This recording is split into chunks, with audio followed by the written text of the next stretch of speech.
అందరికీ నమస్కారం అండి. ఈరోజు ఒక మంచి మోటివేషనల్ వీడియోతో మీ ముందుకు వచ్చేసాను. Welcome back to our channel positive words in Telugu. స్వచ్ఛమైన ప్రేమకు దొంగ ప్రేమకు మధ్య తేడా ఇదే. తెలుసుకో మిత్రమా. స్వచ్ఛమైన ప్రేమ, నిజమైన ప్రేమ, అలాగే దొంగ ప్రేమ మధ్య తేడా ఎలా ఉంటుందో ఈ వీడియోలో చూద్దాం. మాట్లాడేది పరిచయం, సమయం చేసుకొని మాట్లాడేదే కదా నిజమైన బంధం అంటే. జీవితాంతం ప్రేమ అనేది అబద్ధం.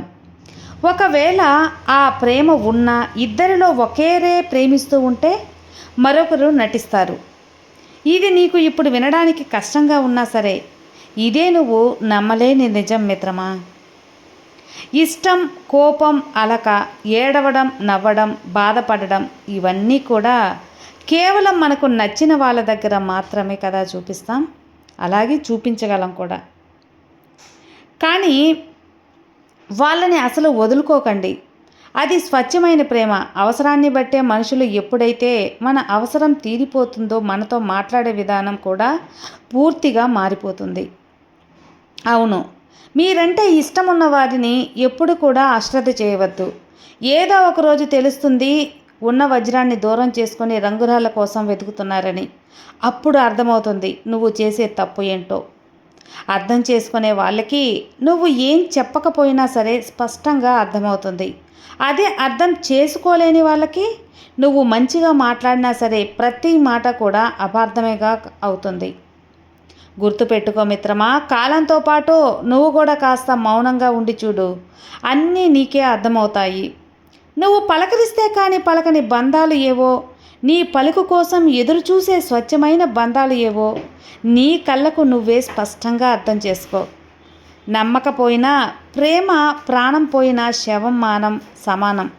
మళ్ళీ ఆ నమ్మకాన్ని సంపాదించాలంటే చాలా కాలమే పడుతుంది. అబద్ధం చెప్పడం తప్పులేదు, కానీ నిజంగా నువ్వు ప్రేమించిన వాళ్ళ దగ్గర పొరపాటును కూడా నిజాలు దాచకూడదు. నిజాలు దాస్తే అది స్వచ్ఛమైన ప్రేమ ఎలా అవుతుంది?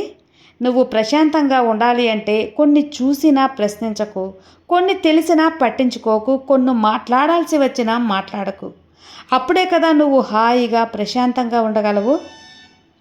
మనం ఎంత ఇష్టపడినా సరే ఎదుటి వారికి అది అర్థం కానప్పుడు వాళ్ళ కోసం ఆరాటపడటం వృధా. ఎందుకంటే వాళ్ళు మనకి కావాలి, వాళ్ళకి మనం వద్దు, మరెవరో కావాలి. అలాంటి వాళ్ళ కోసం మనం ఏం చేస్తాం? చెప్పుడు మాటలు, గొడవ పడటం ఎప్పుడు కూడా అలాగే ఉంటే ఎలా? బంధం కన్నా ఎంత గొడవ పడినా సరే అసలు విడిపోకుండా ఉండే బంధం దొరకడమే కదా ఒక వరం లాంటిది. అది ఇప్పట్లో చాలా కష్టమైపోతుంది. ఇప్పుడంతా ఎలా ఉన్నారంటే ఒక గొడవ రాగానే దాన్ని లాగి పెద్ద చేసి విడాకుల వరకు వెళ్తున్నారు. బంధం అనేది ఎప్పుడు కూడా జీవితాంతం కలిసి ఉండాలే కానీ మధ్యలో తెగిపోకూడదు అని తెలుసుకో. తెగిపోతే అది అసలు బంధమే కాదు. అది బంధం ఎలా అవుతుంది చెప్పు మిత్రమా. ఈరోజు తప్పు నీది కాకపోవచ్చు, అయినా సరే అక్కడ నీ బంధం నిలబడాలి. నీకు ఆ బంధం కావాలి అంటే కాస్త తగ్గడంలో తప్పే లేదు. అప్పుడే కదా అక్కడ నీ బంధం ఎంత స్ట్రాంగ్గా ఉంటుందో నీకు అర్థమయ్యేది. కొన్ని బంధాలు అలానే ఉంటాయి, వాటిని ఏం చేయలేం. మనల్ని చాలా ఎక్కువ ప్రేమించినట్లు అనిపిస్తాయి, కానీ వారిని కావలసిన వాళ్ళు వాళ్ళకి దొరికినప్పుడు మనల్ని నచ్చట్లేదు, ముంచేసి వదిలి వెళ్ళిపోతారు. వాళ్ళతో చాలా జాగ్రత్తగా ఉండాలి. మన బలం, బలహీనత రెండు కూడా మన ప్రాణంగా ప్రేమించిన వాళ్ళే అయి ఉంటారు. ఊపిరి పోసేది వాళ్ళే, చివరికి ఊపిరి తీసేది కూడా వాళ్ళే. కాబట్టి జాగ్రత్త. ఎప్పుడైనా సరే ఒంటరిగా ఉండటమే నేర్చుకోవాలి. ఎందుకంటే ఈ కాలంలో ఎప్పుడు ఎవరు ఎలా వదిలి వెళ్ళిపోతారో చెప్పడం చాలా కష్టమైపోతుంది. అలా కాకుండా నువ్వు ఒకరిపై ఆధారపడి ఉంటే ఏదో ఒక రోజు వాళ్ళు నిన్ను ముంచేస్తారు. ఒకసారి మనసు చచ్చిపోతే పూర్తిగా వాళ్ళతో మాట్లాడాలనే ఆలోచన కూడా చచ్చిపోతుంది. అది ఎంత భయంకరంగా ఉంటుందో మాటల్లో చెప్పలేము, అనుభవిస్తే వాళ్ళకే మాత్రమే తెలుస్తుంది. ఒకరి దగ్గర అన్నీ ఉన్నాయంటే నువ్వు వాళ్ళకి ఎంత సాయం చేసినా అది వాళ్ళకి చాలా చిన్నదిగా, చీమలాగా అనిపిస్తుంది. కానీ అదే ఏమీ లేని వాళ్ళకి నువ్వు ఒక్క ముద్ద అన్నం పెట్టినా చూడు, వాళ్ళకు నువ్వు దేవుళ్ళలా కనిపిస్తావు. చాలా సంతోషంగా అనిపిస్తుంది వాళ్ళకి. అలాంటి వాళ్ళకి ఎప్పుడు కూడా సాయం చేసి చూడు, నీ మనసు నెట్టడమే కాదు వాళ్ళ కడుపు కూడా నిండుతుంది, నీకు పుణ్యం కూడా దక్కుతుంది. చాలా సంతోషంగా వాళ్ళు ఫీల్ అవుతారు. చితికి చితికి చింతకి తేడా సున్నా మాత్రమే. ఎందుకంటే చితి అనేది నిర్జీవులను కాల్చివేస్తే, చింత అనేది మాత్రం అమాంతంగా సజీవుల్ని దహనం చేస్తుంది. ప్రతి మనసు మరొక మనసుకి బానిస అవుతుంది. అది ఎంతలా అంటే వాళ్ళు ఎంత కష్టపెట్టినా సరే, బాధ పెట్టినా సరే ఇష్టంగా వాళ్ళను వదులుకోకుండా భరించేంత ఇష్టం. అలా ఇష్టపడే వాళ్ళని ఎప్పుడు కూడా నువ్వు వాడుకోకు. నీ అవసరం వాళ్ళను తప్పించుకొని తిరగకు. నిన్ను నమ్మిన వాళ్ళను మోసం చేయకు. నిన్ను గుర్తుంచుకునే వాళ్ళకు నువ్వు పొరపాటును కూడా మర్చిపోకు.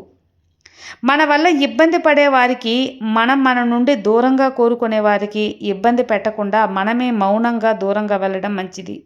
నిజమే కదా? బాగుండాలి అని అనుకునేవాడే కోపంగా మాట్లాడతాడు. మాటలతో మోసం చేసేవాడు మాత్రం నవ్వుతూ నీ చుట్టూ తిరుగుతాడు. సూటిగాడే మాట్లాడే వాళ్ళకే కదా ఈ లోకంలో శత్రువులు ఎక్కువ. మాయ మాటలు చెప్పే వాళ్ళకి కదా మిత్రులు ఎక్కువ ఉంటారు.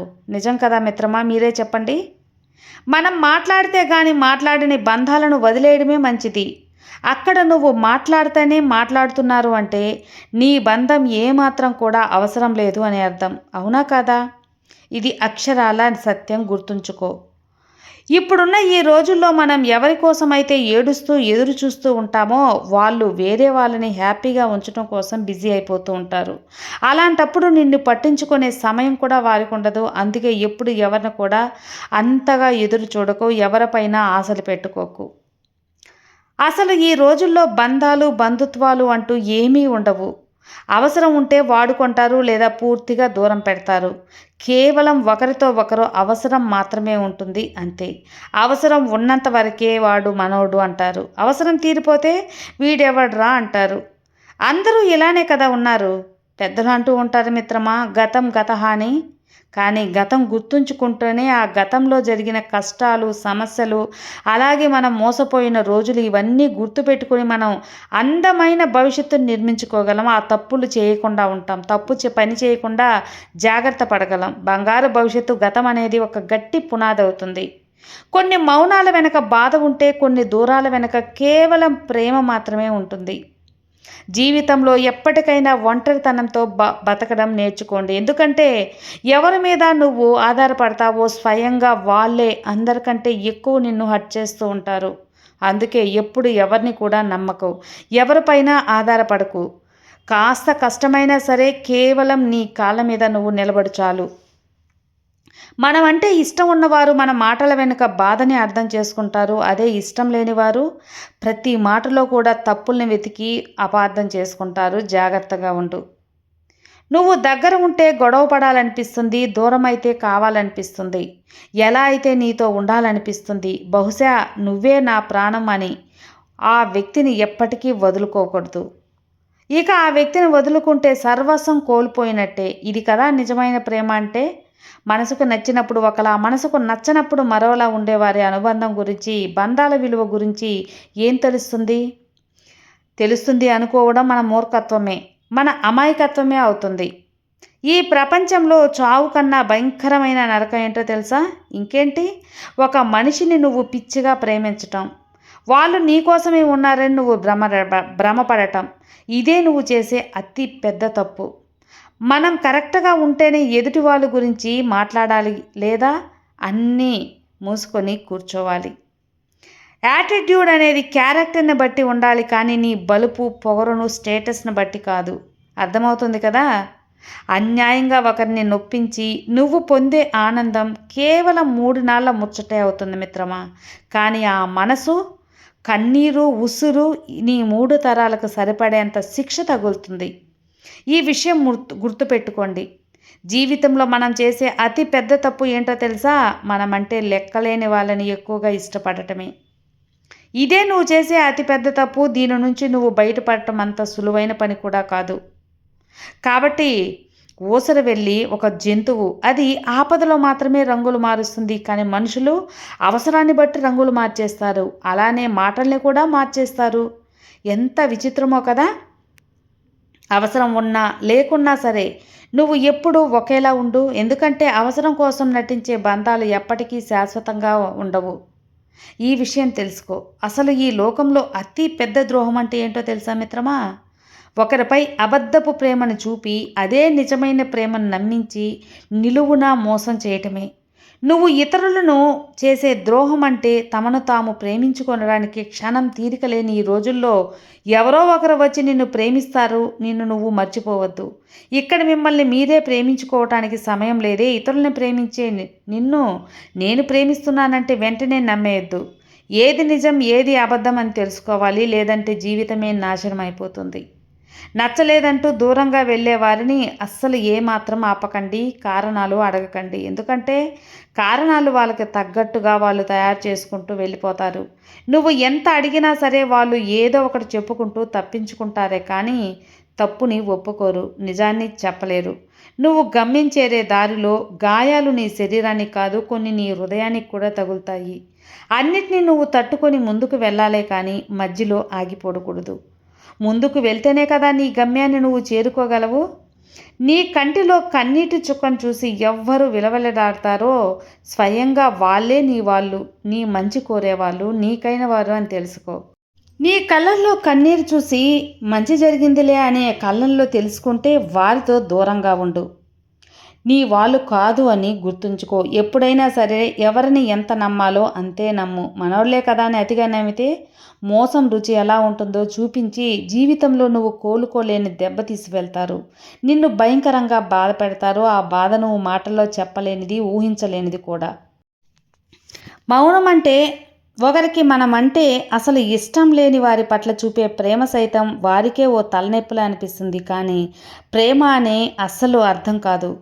ఎవరినైనా ఇష్టం లేదా వారిని మౌనంగా దూరం పెట్టడమే మంచిది. ఒప్పించి వాళ్ళని ప్రేమించాలనుకోవడం చాలా కష్టమైన పని. నువ్వు ఒకరిని ప్రేమించడం నీ హక్కు. వాళ్ళు కూడా నిన్ను ప్రేమించాలి అనుకోవడం నీ మూర్ఖత్వం. అది ఎలా సాధ్యమవుతుంది చెప్పు? నీ ఇష్టం నీది, వాళ్ళ ఇష్టం వాది. ఒప్పించుకుంటే బలవంతంగా నువ్వు ప్రేమించు అనే ప్రేమ ఎప్పటికి కూడా శాశ్వతంగా ఉండదు. అది ఏదో ఒక రోజు నీ నుంచి దూరం అవుతుంది. ఈ విషయం తెలుసుకో మిత్రమా. ఏది ఇక్కడ శాశ్వతం కాదు. ఇప్పుడు లోకంలో గడుపుతున్న ఈ క్షణం మాత్రమే నీది. నిన్న అనేది తీరిపోయినట్లే. రేపు అనేది ఆ భగవంతుడు ఇచ్చిన వరం. ఆ భగవంతుడు ఇచ్చిన దాంతో సర్దుకుపోవాలే కానీ మితిమీరి ఆశ అది కావాలి ఇది కావాలి అనుకోకూడదు. నిరాశ మిగులుతుంది. ఈ విషయం తెలుసుకో. లేదు అంటే భరించలేని బాధను నువ్వు భరించాల్సి వస్తుంది.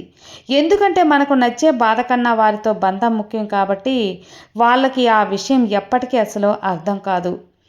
అసలు ఏంటో ఈ విచిత్రం మరి. మనం ఎంత బాధను భరించినా ఏం లాభం చెప్పండి? జీవితంలో కోపం కన్నా మౌనం అనేది చాలాసార్లు నీ విలువను కాపాడుతుంది. కోటి రెట్లుగా నిన్ను అందనంత ఎత్తులో నిలబడుతుంది. మౌనంగా ఉండటం నేర్చుకోండి. మీరు ప్రేమిస్తున్న వ్యక్తి మీతో అబద్ధాలు చెబుతున్నారని మీకు ముందే తెలిసి కూడా వారి దగ్గర అబద్ధాలు చెబుతున్నాను అని అడిగితే మీ మూర్ఖత్వమే అవుతుంది. ఎందుకంటే వాళ్ళు దాన్ని కూడా సమర్థించుకుంటారు. దానికి ఒక అబద్ధం సిద్ధంగా చేసుకుంటారు. మీరు ఎప్పుడు అడుగుతారా, ఎప్పుడు చెబుదామా అని వాళ్ళు కాచుకొని కూర్చొని ఉంటారు. జాగ్రత్త. అలాంటి వాళ్ళతో జాగ్రత్త. ఎప్పుడు కూడా ఎవరో ఒకరు నువ్వు నాకు నచ్చావు కానీ నమ్మి మోసపోవద్దు. ఏదో ఒక రోజు ఆ నిజం అనేది బయటపడుతుంది కదా. కాస్త ఓపికగా ఉండేది. ప్రతి ఒక్క విషయాన్ని కూడా వాళ్ళు మీకు కళ్ళకు కట్టినట్లు చూపిస్తారు. కాస్త సమయం పడుతుంది అంతే. మిగతావన్నీ కూడా ఇక్కడ ఏమీ మారవని గుర్తుంచుకో. అర్థమైంది కదా మిత్రమా? ఈ విషయాలన్నీ నీ జీవితం నీ మంచి కోసమే. ఇక ఈ వీడియో మీకు అందరికీ నచ్చే ఉంటుంది, ఒక మోటివేషనల్గా ఉంటుంది అనిపిస్తే తప్పకుండా లైక్ చేయండి. మన ఛానల్ కొత్తగా చూస్తే సబ్స్క్రైబ్ చేసుకోండి. మరో మంచి వీడియోతో మళ్ళీ కలుద్దాం. అంతవరకు have a good day friends. Thank you for watching. Bye.